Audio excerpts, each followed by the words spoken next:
Crisis and Mold Breaker. How's the tour been going so far? Going great. Good. Yeah, all the bands are really cool. Yeah. Everybody getting along good. Good. I know that you guys have been touring for a long time. I know you started in Brazil, and you've toured all over the world. Do you prefer the festival type atmosphere or the small venue type? I like the small venue. I think it's better. Shows are more intimate. You get closer to the audience. You get to touch them, and the show is more energetic too. And a lot of the festivals, when they're too big, it's too far. You get too far away from your crowd. It's hard to maintain a kind of, close contact with your fans. So smaller shows are better for them. Do you have any rituals before you go on stage? One thing I do, I normally don't use dressing room. I go from the bus to the stage. And I've been doing that for like 15 years now. Yeah. So I found it that backstage distracts me, and it was really all of the times when I wasn't backstage, there was a lot of distraction, a lot of people talking, and I lost concentration for the show, and the show suffered. And I decided to not go to the backstage anymore and go straight from stay in the bus. So it's a little bit schizophrenic. So you got the quiet of the bus. Mm-hmm. So I'll be here and I'll be silent, quiet like this. I'll start walking, and it changes from an entire different environment, and everything loud and screaming. A little bit schizophrenic. Yeah. Cool. Do you have a favorite country that you've played in? I know you've toured for a long time. You've been doing this since 1994. Yeah. I like exotic places, Indonesia, China, Siberia, Turkey. We play a lot of those. Israel. I know you played in Israel. Yeah, yeah. I was there with Soulfly, and we opened for Ozzy in Jerusalem. It was a great show. So I like to visit this different kind of places, and I like the fact that metal can go to those places too. I think it's cool.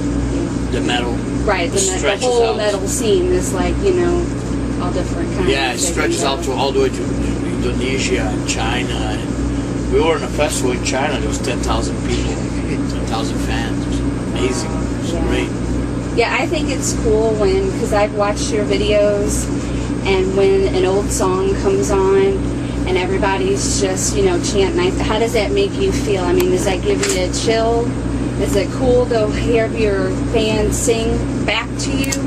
Yeah, I think a big part of the show is that interaction with your fans, and I love the fact they know the old stuff, but they also know the new stuff, which is great, which is what I wanted. I don't want to just play old stuff, so I love the fact that, for instance, on this Cavalera show, we play back-to-back in the end. We play I Speak Hate, which is a brand new song from the last record, and then we go into Roots, which is kind of an old song, and it closes the show with that kind of new old atmosphere. We just play something new and then you play something old, and they like both the same. The energy is on both songs, so I love that. That's good. Do you have any country that you want to play in that you haven't yet? I mean, have you touched down in a lot of places? I know that, but is there a particular country that you want to go to that you guys haven't played at with, from 1994 on? Yeah, probably the Middle East to be the one place that we never played. It's I know that there's been a festival in Abu Dhabi. Some bands have done a metal festival there, and I would like to be part of that sometime. There's also a great festival in the Sahara Desert called Festival in the Desert. Robert Plant has done it, but I think you can only be part of that by invitation, so it's really hard. They don't have metal normally, more world music and tribal music, but I like to be part of that at some point. Some point in time. Well, hopefully you'll be able to. I know that your sons, Igor and Zion, are playing in Mold Breaker, and I know that they're opening for you on the tour. How's that going? They didn't come on the tour. They didn't come on the tour? They didn't, because they had problems with two guys in the band. They had to replace two guys in the band, and they ended up breaking the band and forming a new one. So right now they're on the process of making a new group with a new name. So the tour was advertised that they were on it. Right, yeah. Unfortunately, they couldn't come on it. I was hoping to see them because I think they are really, really good. Once they get a hold of us, they're going to take off, I think. I think they're really good. You know, they're in the right path. They're young, but they're still looking for their own original sound and looking for their own style. And they didn't feel comfortable with the other two kids they had in the band. So now they're trying something new. So I let them do their thing, you know. So, you know, I told them, you know, whatever you do, I support, you know. So they decided it was best to break the band up and make a new one under a new name. So I'm just waiting to see what they're going to come up with. I got your album the other day. I bought it. I usually do digital, but I actually bought it physical, and I love it. What is your inspiration for the new album?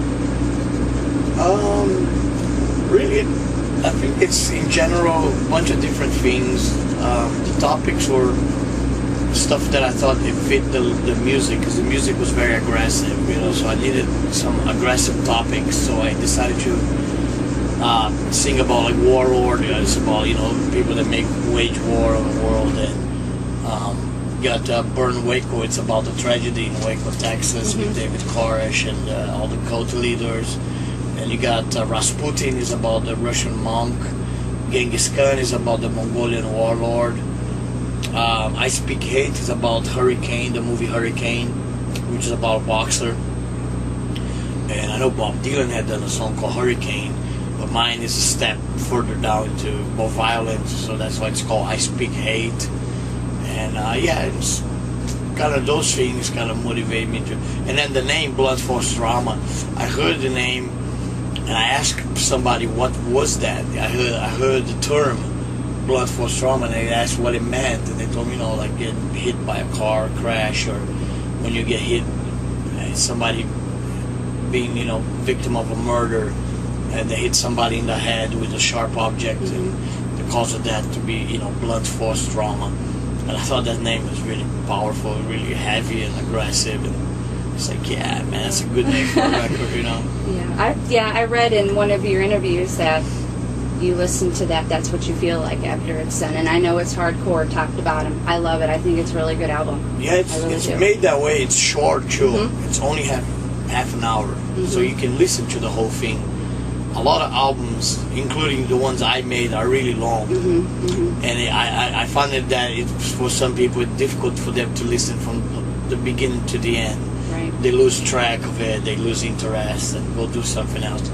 Where Blunt Force Trauma, you can actually listen in one listening. You know, it doesn't take that long. Right. It's pretty short. The songs are shorter too. So, stuff like Torture is only 1:50, and Thrasher is like 2.5 minutes. And so the songs are short and more compact. So we trim all the fat out. We took all the shit out there. Killing sign, I am corrosion, killing